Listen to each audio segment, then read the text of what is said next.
What is going on, everyone, and welcome back to my channel. I hope you're all doing well. Now in today's video, I'm returning to a classic subreddit, one of your guys' favorites. It's r/IDOWorkHereLady. Now if you haven't seen this subreddit before, or you haven't watched one of my videos on it, it's a great subreddit where people post stories about other people thinking they don't work in a certain store, when in reality they actually do. Let's get into the first story and it will all become clear. Lady called the police because I was wearing a hoodie. I work at a somewhat large gas station. While we're given one jacket with the store logo on it, there are 8 cashiers, and even if COVID wasn't a thing, that's just not sanitary. Our normal uniform is a pair of black pants and a bright polo with the store logo. So it was pretty cold yesterday, and I was wearing my hoodie because the store is built very cheap and isn't insulated. The ceiling is just bare metal. I was sitting in the chair for a couple of minutes by the eating area because it was pretty slow when I saw a car pull in, so I went back behind the counter. Here comes the delusional lady. She walked up to my counter and asked, excuse me, where is the cashier? You're looking at him. What can I do for you? I come here every morning and I've never seen you. You don't even have the uniform. Now, the reason that's relevant is because I always work late evenings, so I've never seen this lady in my life. I probably haven't been awake before 2 PM in a year. Tell me about it. Oh, sorry about that. It's just cold in here and the heat doesn't really work. So I took off my hoodie to prove to this lady that I did in fact work here. She then pulled out her phone as 2 other customers walked in and a line formed behind her. The lady says, "This guy doesn't work here. I think he's stealing. I'm calling the police." So she walked off to the seating area and dialed for the police. Meanwhile, I guess the other 2 people realized she was an idiot and let me ring them up. She watched the entire time, telling the police I was pocketing money. When they arrived, we ended up having to call my manager to the store to explain that I did, in fact, work there. They let her off with a warning and banned her from the store. The police wouldn't let the store stay open for the entire hour it took the manager to get there. I was never detained as it was obvious I worked there, but they insisted on talking to the manager. And did I mention, I'm the assistant manager? Ugh. Yeah, a few issues I've got with this woman. Number one, why would you care what the store employee is working? I mean, if they're wearing a hoodie and it's a cold day, is that really impacting you at all? It wouldn't matter to me, but for some reason it matters to this lady. Fair enough. And 2, does she really think that someone robbing the store would then act as if they were actually an employee serving customers and serving her rather than just running out the store? Who would do that? I mean, you have to be a very not smart, but idiotic robber, to be honest, if you thought that, doing that would actually make you get away with the crime you're committing. Surely every robber in that situation is getting money from behind the till and getting out of there before the police are actually called. They're not going to stay and feign that they work at the store. No one's going to believe that. And also, as soon as the manager comes downstairs or the other person working there who they robbed, they're going to be like, well, you don't work here. I'm calling the police. Makes no sense to me. Now moving on to our next story. This name tag isn't just a cute accessory. So this happened about 2 to 3 years ago, but I've just now remembered it. For some context, I work at the infamous Bullseye's Mart. I'm sure you guys are familiar with the uniform there. Khaki pants, red shirt of some kind, name tag, closed-toe shoes, you get the idea. I'm lucky that the mart I work at is pretty chill on uniform. As long as the outer layer is 90% of some shade of red, and the pants aren't ripped to high heaven, and everything is work appropriate, we can wear whatever we want, including jeans. Incidents. So, it's a warm summer day at work, and I'm wearing my coolest work appropriate attire. The lightest pair of jeans I have, sneakers, and a red and white striped t-shirt, and a name tag displaying my name and the store's logo on it. Since I'm working self-checkout that day, I'm also outfitted with the right equipment, namely a walkie-talkie, a small portable scanner, and keys that jingle with every step I take. Note, the keys are the only thing slightly hard to spot just by looking at me. The walkie and scanner are pretty bulky. So, for the last 5 minutes, I've been running every which way, helping the small crowd that descended upon the self-scan lanes. So it might appear to the unobservant that I'm some clueless customer trying to find a certain candy bar on lane or something. Finally, the line calms down enough and no one needs my immediate attention, so I walk over and stand next to the woman waiting in line for the self-scan. I exhale and enjoy my brief moment of peace when the woman, the Karen of the story, gives a surprised, Wow. Me, thinking she was talking about the long line we just had, said, "Nice summer days bring in a big crowd, huh?" But she replied, "I can't believe you just cut me." I was confused. I didn't cut you. Yes, you did. I watched you walk over, grab a candy bar, and then stand in front of me. You cut me in line. I just stood there, confused, no candy bar in hand. Then it clicked. "Mom, I work here." She kind of scoffed. Yeah, likely story.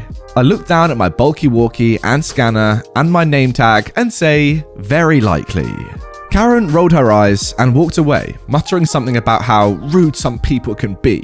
She then proceeded to get into the only other open lane, which had 3 people ahead of her, one looking like a fairly large order. I kind of shrug and share a people will be people look with the next guy in line. But it's not over yet. About 15 minutes later, the cashier, I'll call her Alia, waved me down. So I walked up to her side of the lane while still keeping an eye on the self-scan. "What's up, Alia? The machine won't take this lady's coupon." I glance over and Karen and I lock eyes. She scoffs and rolls her eyes. I ignore her and glance at the coupon Alia's holding.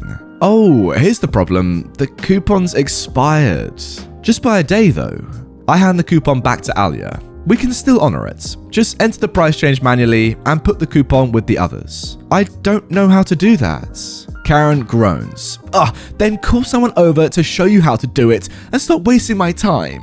"I can show you," I say. "Really?" Then Karen says at the same time as Alia, You can? "Yeah, it's pretty simple." So I show Alia how to enter a coupon manually and what to do with it afterwards. She thanks me and I'm about to head back to my post when Karen looks at me, absolutely flabbergasted.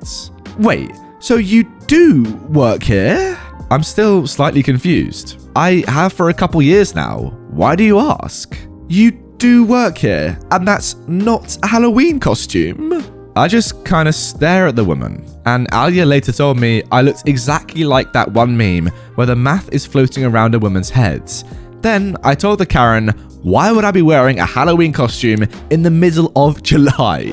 Yeah, I'm not really sure what sort of Halloween costume the woman thought you were wearing in this situation. I mean, light jeans and a red and white striped t-shirt. Nothing really springs to mind. And also, yeah, it's the middle of July. Honestly, the lengths that people go to try and excuse themselves from just getting things wrong. How could you be more wrong than saying, I thought you were wearing a Halloween costume when the dude's wearing normal work clothes and it's in July? No one's believing that, Karen. Trust me, you're not fooling me on that one. I know that you were just chatting out of your bum. Let me just keep it at that. I don't know, maybe she just went to such a length in her own mind that you could not in any world be an employee of this store that she had to somehow think of a weird story that would make her mind sit at rest and just accept that, oh wait, this person's dressing up for Halloween. Maybe that's the logic that this Karen went to in her own mind, but makes no sense to me as per usual. Now moving on to our last post. I need to know who you are before I let you in. This happened about an hour ago. The place I work at is a factory composed of several different buildings. This morning, the outside air temperature was the coldest in the continental US, so everyone is bundled up a lot. We're also wearing COVID masks while indoors. I bundled up and walked up the hill to our maintenance building, where I plan to get some short lengths of wire for an upcoming project. I'm waiting at the tool crib counter, but the person in charge is nowhere to be found. I go off to run a few other errands and come back 10 minutes later to find nothing has changed, and the overseer is still MIA. This is pretty typical, as 95% of the people who need stuff in the tool crib already have an access key. The rest of us almost never set foot in the maintenance building anyway. After another 5 minutes of waiting, I see one of the maintenance guys I know. We'll call him Blaine. I've talked to him a lot when he covers shifts in the guard shack. He even told me his strategy for success once. It turns out you are supposed to work your way to the bottom of the ladder, so nobody notices you and you'll never be on some middle manager's chopping block. Yeah, I'm not sure if I agree with that. I asked Blaine if he can help me out. He asks what I need and what I'm going to do with it. I tell him and he gets a weird look on his face. He says, first of all, "Who are you?" Now, it dawns on me that I'm still completely bundled up and wearing a face mask with only my eyes left visible. On top of that, he assumed I was a worker in the factory, and everything I just told him would be shady as F if I was. I would have absolutely no business working anywhere near this building, let alone performing electrical work. I pull down my mask to let him see my face and tell him my name and department. We laugh, and he takes me to the rolls of wire, where I proceed to plunder all 4 pieces I wanted. And there we go, a nice little positive story to end on. You know what? Not all the content on my channel is wholly negative. You know, we do have some nice stories like this where it's just a simple miscommunication, and the people work it out and they can all go on with their day, help each other out, and it's a story to tell to the grandkids. It was a funny one. I enjoyed it. No one got hurt and no one was annoying. So that has made me feel very happy. To be honest though, whilst reading through that story, I was just thinking to myself, I cannot wait for a world in which we don't have to wear a mask all the time because, it's so annoying. Not only does it lead to situations like this, but it's just annoying in general for everyone, isn't it? Look, I totally get why we're wearing masks, and obviously saving lives is extremely important. But when this virus finally goes away and I don't have to put a mask on when I go outside, I'll be pretty happy, that's for sure. Anyway guys, that is going to do it for this episode of r/IDOWorkHereLady. Really hope you enjoyed this one. A little bit of a throwback to a classic subreddit on my channel. So yeah, if you liked it, drop a like on the video. If you want to watch more, maybe if you're a new subscriber and you haven't seen my past videos on this same subreddit, that is on screen for you right now. A lot of videos in that, you know, a good number anyway. If you are new to the channel, like I said, please also consider hitting this button to subscribe for daily Reddit content, because I post it daily. That means every single day I make a video and it's live on the channel. So subscribe, and I'll see you all tomorrow with a new video. Peace.